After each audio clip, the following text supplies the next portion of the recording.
YouTube, Kurt Curtis. In today's video, I'm going to talk about card breaks, specifically wrestling card breaks. Real quick, I'm going to explain a break just in case someone doesn't know. Typically, someone will have like maybe a case, pretty common to have like a case of cards, which in most cases would cost thousands of dollars.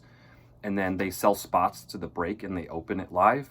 And then you buy the spot or team or player or wrestler, fighter, and then you get those cards. So it's a way for people to access cards from a case without actually purchasing a whole case. There's a few different platforms this can happen on. I know it could actually happen on eBay too. I've done it on eBay before, but it's a little choppy because it doesn't take place there and all that kind of thing. There are other platforms as well, but for me, mostly I would go to Whatnot. Whatnot is pretty much, it's a pretty smooth transaction to do card breaks on there. And so yeah, that's mainly where I go. So for like sports card breaks, a pretty common thing will be like teams, for basketball. People would sell like 30 spots for the 30 teams. Like say you buy the Chicago Bulls, then you get all the Chicago Bulls cards that come out and will get shipped to you. So it's pretty easy to do in sports. With wrestling, it's a little bit different because there aren't really teams. Like there's factions, but it's just not, that can change at any time. So there's mainly two types of breaks for wrestling cards. There's that I've seen, but these are just the two main kinds. People do get really creative and have all kinds of ways to do breaks, but these are the two main ones that I see most often. It's team breaks and pick your wrestler breaks. Team breaks, someone will group up wrestlers into a group and then you'll buy that spot. Sometimes it's just like 8 to 10 random wrestlers. These team breaks will typically happen with smaller breaks, like someone only doing like 2 boxes, maybe 4 boxes, rather than doing an entire case. Normally, if someone's doing an entire case, it's pick your wrestler break. So sometimes the people that know wrestling will get creative and put like, the DX team. You might get Shawn Michaels, Triple H, Chyna, Stephanie McMahon, that kind of thing. And they'll group up similar wrestlers. Sometimes it's just random wrestlers. So yeah, that's how those work. Pick your wrestler breaks. I actually like a lot better. It's typically a case. I mean, I've seen some people do crazy things. Like I've seen 5 case breaks before, but for the most part, it's 1 case. Occasionally you get like 2 cases or more, and you literally just buy your wrestler. But in these sets, there's typically, there's can be a couple hundred wrestlers sometimes. So, but a case is a lot of cards. So if you pick your own wrestler and you buy 1 wrestler, you're gonna get something, but like, will it be good? You don't know. You really want to have like multiple wrestlers to actually like increase your chances of hitting something. So yeah, I typically like to pick your wrestler break better than the team break. However, the best card I ever pulled in a break was from a team break, and I'll show you guys that later in the video. The pick your wrestler break is cool because say you only collect certain wrestlers, you can just get access to only their cards, not have to get stuff you don't want. Like say you only collect AJ Styles, or you only collect Hulk Hogan, you only collect Dakota Kai, like whatever it is, you can just buy that wrestler and then you get all the cards from the case. So it's pretty cool. I want to mention though, if you're going to do wrestling breaks, do it for fun. It's a form of entertainment because by the time someone fills a break, you can watch it get filled or you can come back. And then if someone's opening a case, it's typically going to take a long time. Even like especially in multiple cases, it could be like the whole evening, the whole night.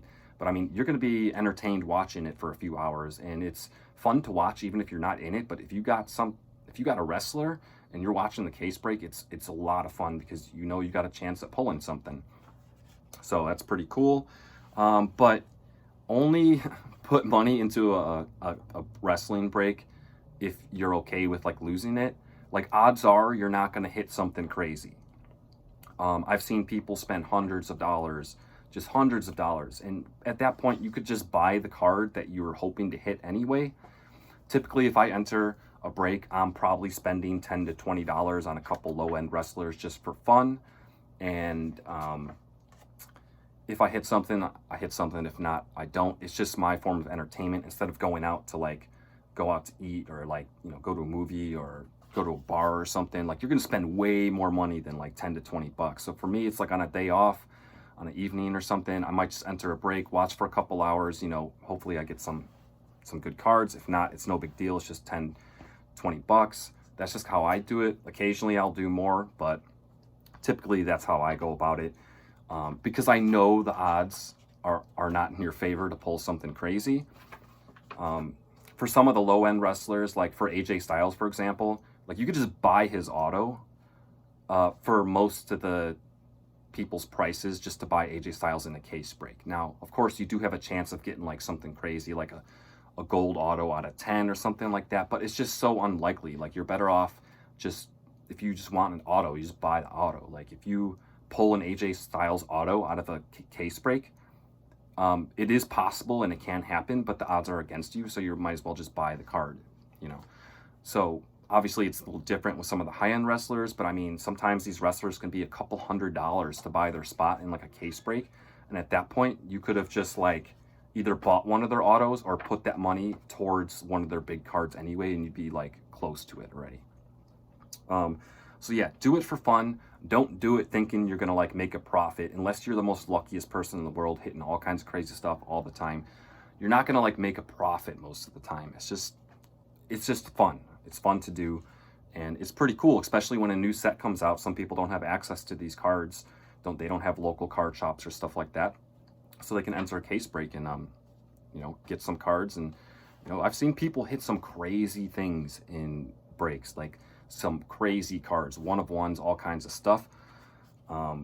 So yeah, just be responsible with it. If you're going in it with the mentality like, oh, I want to make money, like you very well could make money, but you know, if you enter so many breaks, odds are by the time you hit a big card, you probably spent more money than the card's worth anyway.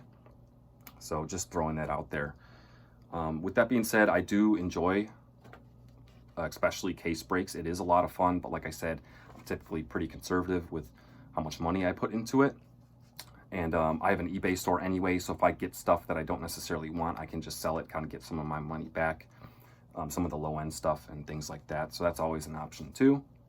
That's what I keep in mind. I'm like, you know, worst case scenario, I don't get much, maybe just a couple parallels that aren't really that good. I can kind of sell those and get either like some of my money or most of my money back, but that's not always the case. So I have hit big before. I've hit a 1 of 1, which I will show you guys now. And this was actually in a team break. I think it was only like a 2-box break of select, but the guy was doing like 8 to 10 wrestlers in a team, just random wrestlers. And he ran a spot and no one bought it. And then he ran a spot later. And I was just listing stuff at eBay at the time, on eBay. And I just had Whatnot in the background, and he was trying to fill it. And he ran the spot for even cheaper. I wasn't even planning on entering the break. I'm like, okay, whatever. I'll take the spot. Don't even remember what wrestlers were in it. It was like a group of like 8 to 10. Sure enough, all I hear is, oh, we got a 101. We got a 101. So I stop what I'm doing. I look, and he pulls this. It's a Carmella relic out of 2022 Select, 1 of 1. Now, obviously, it didn't come graded. I got this card, only had it in my possession for maybe 1 to 2 days, and I shipped it off to SGC, and it came back a 10. I wasn't planning on, like, getting a good grade on this. Obviously, it's packed fresh, but it is a thicker card. I just wanted to get it encased so it was protected. I would have been happy with any grade, but it came back a 10. Now, I don't really collect Carmella. Like I said, it was a team break. It was just a bunch of random wrestlers. So, you know, this is probably not something I'm keeping forever. But as of right now, I have no intention on selling it. So you can hit big in breaks. You can hit big. I've seen so many 1 of 1s pulled, and when it's you that gets it, it's such a good feeling. But that can lead to people constantly chasing the big cards. And it's not always going to play out like that. I've entered tons of breaks. Aside from that 1 of 1, I think the best card I've pulled is like an out of 25. Like, that's it. So thank you guys for watching. Hope you learned a little bit. Just wanted to explain some stuff, talk about wrestling breaks. It's a lot of fun. I encourage you to do it. However, just be responsible with it, and don't get crazy. Just enjoy yourself and have a good time. Thank you guys for watching. I'll have pack of the day videos for the rest of the week. Until next time.